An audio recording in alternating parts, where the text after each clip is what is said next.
ഈ അർജന്റീന ടീമുമായുള്ള മത്സരം, അതിൻ്റെ സ്പോൺസർഷിപ്പ്, സർവോപരി കേരളത്തിലെ ജനങ്ങളെ കബളിപ്പിക്കൽ, ഉത്തരവാദികളാര് നോക്കാം. അർജന്റീന ടീമുമായുള്ള മത്സരത്തിന് സ്പോൺസർമാരെ ചുമതലപ്പെടുത്തിയതിൽ സർക്കാരിന്റെ വീഴ്ചയ്ക്ക് കൂടുതൽ തെളിവുകൾ. കളങ്കിത പശ്ചാത്തലം അറിഞ്ഞിട്ടും മുട്ടിൽ മരമുറി കേസ് പ്രതി ആൻഡോ അഗസ്റ്റിന്റെ മീഡിയ കമ്പനിയെ സ്പോൺസറാക്കിയതിലാണ് ദുരൂഹത.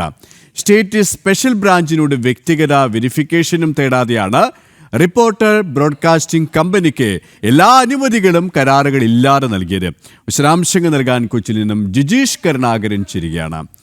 Jijeesh, good morning. ഇവിടെ ഒരു കമ്പനിക്ക് കരാർ നൽകുമ്പോൾ, അതും ഇത്തരത്തിൽ വലിയ വാർത്താ പ്രാധാന്യം നേടുന്ന ഒരു സാഹചര്യത്തിൽ, പ്രത്യേകിച്ച് അർജന്റീന ടീം കേരളത്തിലേക്ക് വരുന്നു എന്ന് പറയുന്നു, ലയണൽ മെസ്സി, സാക്ഷാൽ മെസ്സി തന്നെ വരുന്നു എന്ന് പറയുമ്പോൾ അത് കേരളത്തിലെ ജനങ്ങൾക്ക്, സോക്കർ ആരാധകർക്ക് എത്രത്തോളം ആവേശമുണ്ടാക്കുമെന്ന കാര്യത്തിൽ ഒരു സംശയവുമില്ല.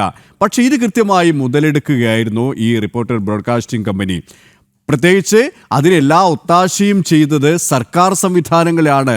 സ്പോർട്സ് മന്ത്രിക്ക് എത്രത്തോളം ഇതിൽ പങ്കുണ്ട് എന്ന കാര്യത്തിലടക്കം നമുക്ക് കഴിഞ്ഞ ദിവസം വ്യക്തത വന്നിരുന്നു. ഇനി സ്പോർട്സ് മന്ത്രി മാത്രമല്ല, മുഖ്യമന്ത്രി പിണറായി വിജയൻ തന്നെ ഇതിനെ ഒത്താശ ചെയ്തോ എന്ന രീതിയിലേക്കാണ് കാര്യങ്ങൾ പോകുന്നത്. കാരണം ഇത്തരത്തിൽ ഒരു കളങ്കിത കമ്പനിയാണ്, കളങ്കിത കമ്പനി എന്നതിലുപരി കളങ്കിതമായ മറ്റ് സാഹചര്യങ്ങളുള്ള ഒരു പ്രതിയാണ്, പ്രതിപട്ടികയിലുള്ള ആളാണ് ഇതിന് നേതൃത്വം വഹിക്കുന്നത് എന്ന് അറിയുമ്പോൾ ഒരു അന്വേഷണവും നടന്നിട്ടില്ല, ഒരു സൂക്ഷ്മമായ പരിശോധനയും നടന്നിട്ടില്ല. അങ്ങനെ നോക്കുമ്പോൾ എല്ലാം ഒരു ഒത്തുകളിയായിരുന്നു എന്ന രീതിയിലേക്കാണ് കാര്യങ്ങൾ നീങ്ങുന്നത്, അല്ലേ?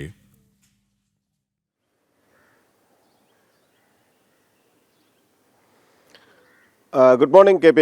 Good morning Ashwathi. ഇവിടെ ഒരു കാര്യം വ്യക്തമാണ്. കാരണം ഈ കളങ്കിത പശ്ചാത്തലത്തെക്കുറിച്ച് ഒരു പരിശോധനയും നടന്നില്ല. മാത്രമല്ല പകൽ പോലെ വ്യക്തമാണ്, ഏതാണ്ട് സാമൂഹ്യ മേഖലകളിൽ അല്ലെങ്കിൽ രാഷ്ട്രീയ പശ്ചാത്തലങ്ങൾ കൃത്യമായി തന്നെ മുന്നോട്ട് വെക്കുന്ന അത്തരം കാര്യങ്ങൾ പരിശോധിക്കുന്ന ഏതൊരാൾക്കും അറിയാവുന്ന കാര്യമാണ്. റിപ്പോർട്ടർ ബ്രോഡ്കാസ്റ്റിംഗ് എന്ന കമ്പനിയുടെ ഉടമ ആൻഡോ അഗസ്റ്റിൻ അത് മുട്ടിൽ മരമുറി കേസിലെ പ്രതിയാണ്. അതിന് പ്രത്യേകിച്ച് പരിശോധനകളുടെ ഒന്നും കാര്യമില്ലാതെ തന്നെ അറിയാവുന്ന കാര്യമാണ്. എന്നാൽ സ്വാഭാവികമായും സർക്കാരിനെ സംബന്ധിച്ചിടത്തോളം അത്തരത്തിലുള്ള ഒരാൾക്ക് തന്നെ, കളങ്കിത പശ്ചാത്തലമുള്ള ഒരാൾക്ക് തന്നെ ഇതുമായി ബന്ധപ്പെട്ട കരാറുകളും ബാക്കി എല്ലാ നടപടിക്രമങ്ങളും സ്വന്തം ഇഷ്ടപ്രകാരം സർക്കാർ നൽകുന്നു. മാത്രമല്ല സാധാരണ ഇത്തരത്തിൽ വലിയ കരാറുകൾ ഉണ്ടാക്കുമ്പോൾ ആ കരാറുകളിൽ ഒപ്പിടുന്ന ആളുകളുടെ പശ്ചാത്തലം പരിശോധിക്കേണ്ടതുണ്ട്. കാരണം 180 കോടിയിലധികം രൂപയുടെ വലിയ ഇടപാടുകളെല്ലാം നടക്കുന്ന ഒരു സംഭവത്തെ സംബന്ധിച്ചിടത്തോളം, അല്ലെങ്കിൽ മറ്റു രാജ്യങ്ങളുമായി സാമ്പത്തിക ഇടപാടുകളെല്ലാം നടത്തേണ്ട കാര്യത്തെ സംബന്ധിച്ചിടത്തോളം സ്വാഭാവികമായും അത്തരത്തിലുള്ള ആളുകളുടെ പശ്ചാത്തലങ്ങൾ പരിശോധിക്കാറുണ്ട്. ഇവിടെ ഈ പേഴ്സണൽ വെരിഫിക്കേഷൻ ഒന്നും തന്നെ സർക്കാർ നടത്തിയിട്ടില്ല.